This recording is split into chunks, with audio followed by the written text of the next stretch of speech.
એટલે હું દરેક દીકરાઓ દીકરીઓને શીખવાડું છું, એક સલાહ આલું છું, માર્ગદર્શન આલું છું. દીકરાઓ કઈ ના થાય ને તો કઈ નહીં, પણ આવા પશુ પક્ષીની થોડી થોડી સેવા કરતા રહેજો.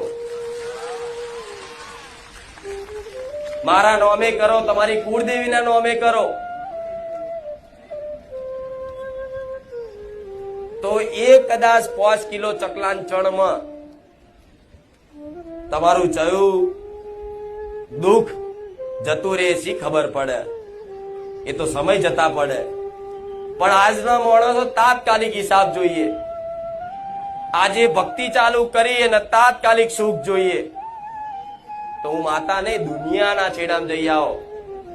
તાત્કાલિક જો કોઈ ભગવાન માતાજી તમને સુખી કરત, મને કાંઈ કહેજો કે આ માતાજી હતા ના ભગવાન હતા, તાત્કાલિક અમને 5 રવિવારમાં સુખી કરી નાખ્યા.